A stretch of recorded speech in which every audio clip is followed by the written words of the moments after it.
रहस्यमयी लालटेन। एक छोटा सा पहाड़ी गांव था भैरवपुर। यह गांव चारों तरफ से घने जंगलों और ऊंचे पहाड़ों से घिरा हुआ था। गांव वाले मानते थे कि पहाड़ के पीछे के पुराने किले में कोई रहस्यमयी ताकत छिपी है।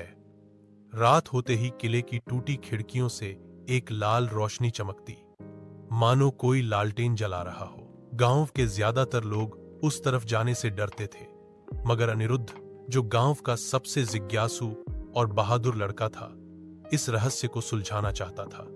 एक दिन उसने अपनी सबसे अच्छी दोस्त सिया से कहा, सिया, क्या तुमने कभी सोचा है कि वो लाल रोशनी हर रात क्यों जलती है?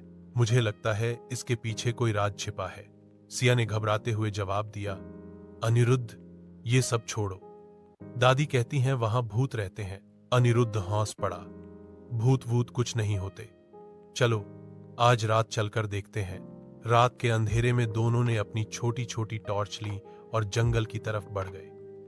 हवा सन्नाटे को और डरावना बना रही थी। झिंगुरों की आवाज और पैरों के नीचे टूटती सूखी टहनियों की चरमराहट मानो हर कदम पर चेतावनी दे रही हो। आधे रास्ते में उन्हें एक पुराना लकड़ी का पुल मिला जो आधा टूटा हुआ था। नीचे गहरी खाई थी। सिया का दिल जोर जोर से धड़कने लगा। अनिरुद्ध, मुझे डर लग रहा है, उसने फुसफुसाकर कहा। अनिरुद्ध ने उसका हाथ थाम लिया। डरो मत, बस धीरे धीरे चलते हैं। किसी तरह वे पुल पार कर किले तक पहुंचे। किला टूटा फूटा, लताओं से घिरा हुआ और बिल्कुल वीरान था। जैसे ही वे अंदर दाखिल हुए, एक अजीब सी ठंडी हवा चली। किले के बीचों बीच एक पुरानी मेज पर लालटेन रखी थी, जो बिना तेल डाले जल रही थी। सिया की आंखें चौड़ी हो गईं। ये कैसे जल रही है? अनिरुद्ध धीरे धीरे आगे बढ़ा और लालटेन उठाई।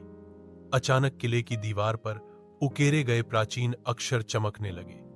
दीवार पर लिखा था, सच्चा साहस ही रोशनी जगाता है। जो डर को जीत ले वही भैरवपुर का रक्षक कहलाएगा। उसी समय जमीन हल्की सी हिली और एक छोटा सा पत्थर का बक्सा खुल गया। बक्से के अंदर गांव का पुराना नक्शा और एक चाबी थी। सिया ने चाबी उठाई और पूछा, ये किस काम की होगी? अनिरुद्ध मुस्कुराया। लगता है हमारे गांव का कोई भूला हुआ खजाना या रहस्य इससे खुल सकता है।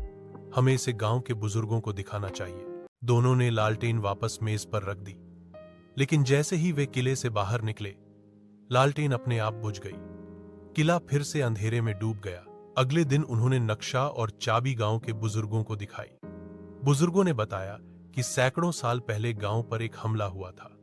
गांव के रक्षक ने खजाना और जरूरी दस्तावेज एक गुप्त स्थान पर छिपा दिए थे और शपथ ली थी कि केवल सच्चा साहसी ही इसे पाएगा। बुजुर्गों की मदद से नक्शा पढ़कर अनिरुद्ध और सिया ने एक गुफा खोजी।